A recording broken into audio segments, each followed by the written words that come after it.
สำบายดีพี่น้องป้องป้าสุขุสุคนพบพ่อกันคือเก่าพี่น้องซ่องพอดีแท็กมื้อนี้เปลี่ยนบรรยากาศเข้ามาบ้านพี่น้องเข้ามามากเอากระต๊อบหน่อยพี่น้องเมื่อปลุกอยู่หน้าพี่น้องบอลนั้นเผาก้าพอได้นั่งโทรเอาลุ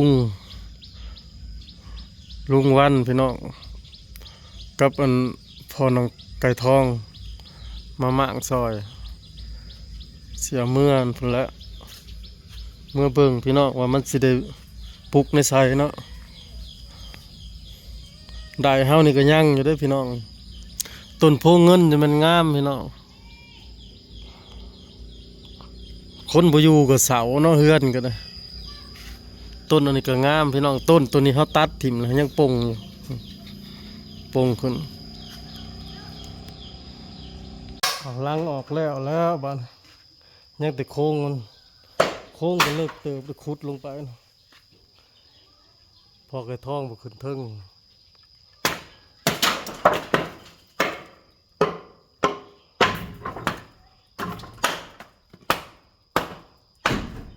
มันจะเป็นกระท่อมจะว่าไม้เลยที่พ่อจะบอกคือดอกลายแท้ชิดต่ำๆมันกันเห็ดกัน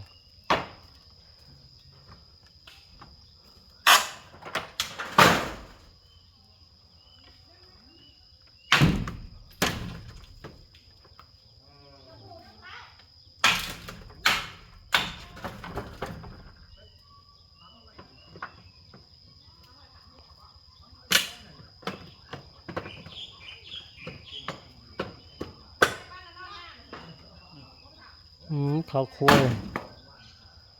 มายุ่งเนี่ย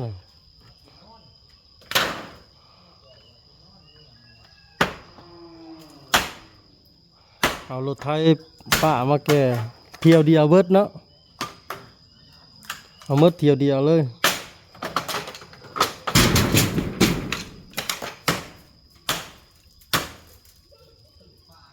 เชี่ยตัวนี้ก็จะได้มากออกแล้วเมื่อเห็ดเฮือนรถไทยแม่นแล้วเอาเชี่ยตัวนี้เมื่อเห็ดเฮือนรถไทย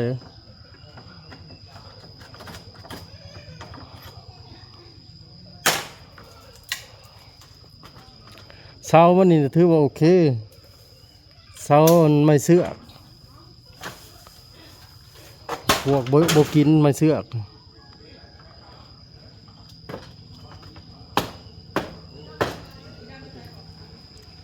ฮะมันหักบ่หักได้ระวังนะ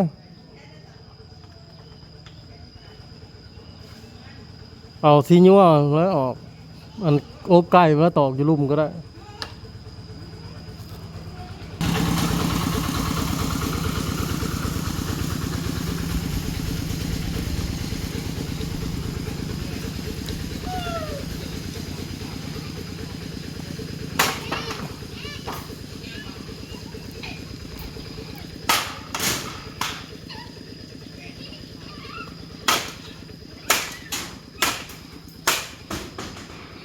แล้วก็แก่เมื่อหน้า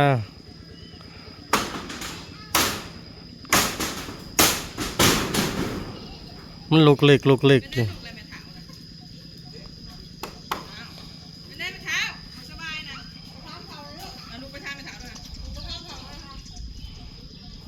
เอาสีญัวออกก่อนแต่ลงมาแล้วโอ้ไก่มันมาตอกอยู่ลุ่มพี่ตอกบ่เทิงว่าอยู่ลุ่มพี่นะคอยบ่เทิงลงมาแล้วคอนตีบางยาวๆนึงมากแล้วบ้านนี้สิแก่เมื่อหน้าพี่น้อง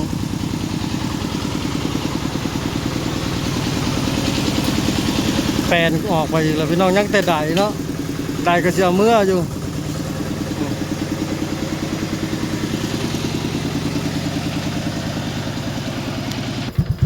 เมื่อพี่น้องบ้าน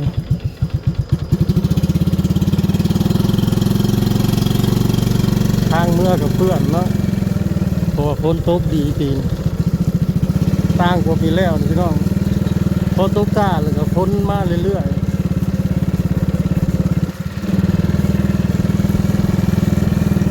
บัดสีดำหมดแล้วย่านนั้นพ้นขาดช่วงอยู่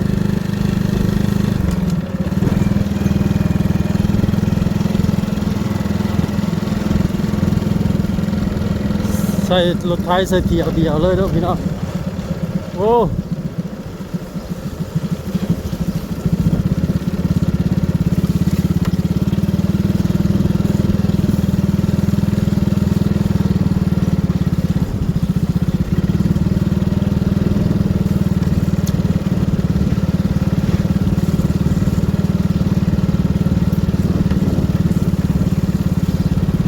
ตาสี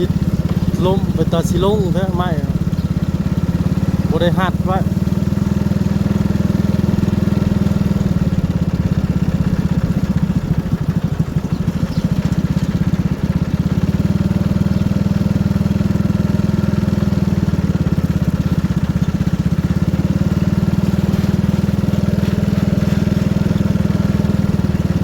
รถไถเฮาน่ะบ่ทันได้หันตีนยางใส่พี่น้องเฮาหันตีนเล็กตกกะเนาะบ่ทันได้เปลี่ยนตีนยางใส่ของลุงแล้วแหละเปลี่ยนใส่ตีนยางเลยให้เรามาแค่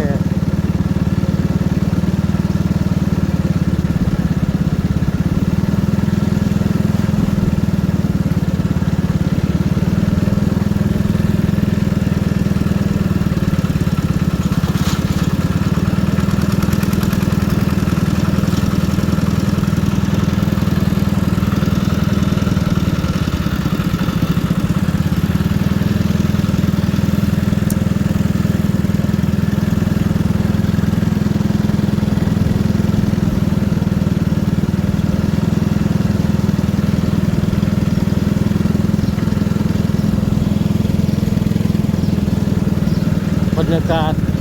ยามหน้าพี่น้องตัวสีเขียวหญ้าพงใบไม้พงอุดมสมบูรณ์เนาะ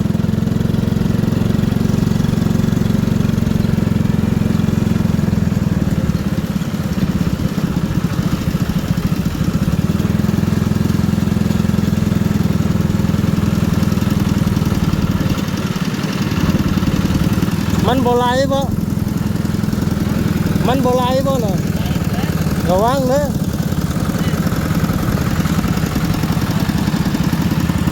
ตูดมาเลยเต้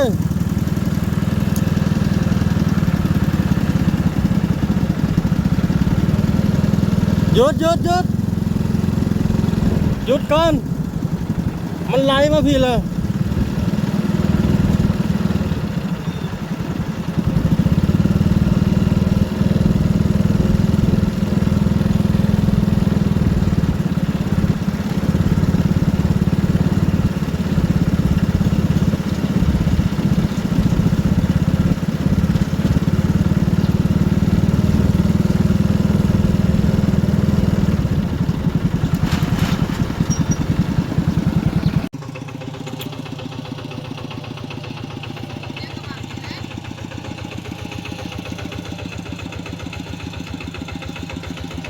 มาหอดเพื่อนเลยพี่น้องหอดหน้าเลย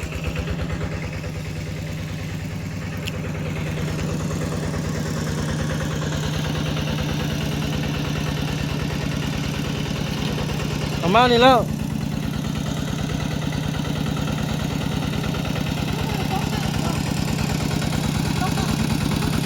ตกบ่ทันได้ตกที่ตวนก็มาเอาครับมาลงพี่มาพี่เอามาพี่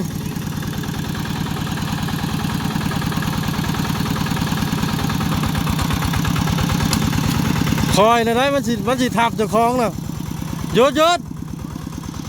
พอแล้ว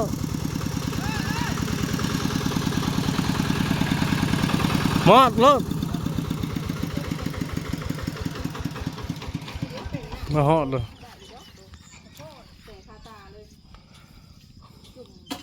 ไล่เสยเนาะมันไล่ไว้บ้านตั้งวางได้ปะนี่แล้วนี่วาง ฮ็ดเสียังเป็นงานไร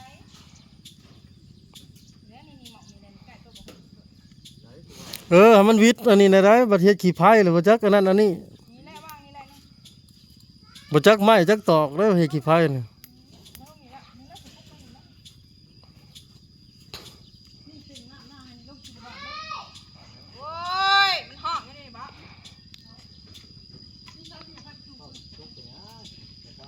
มาเหาะแล้วบัดนี้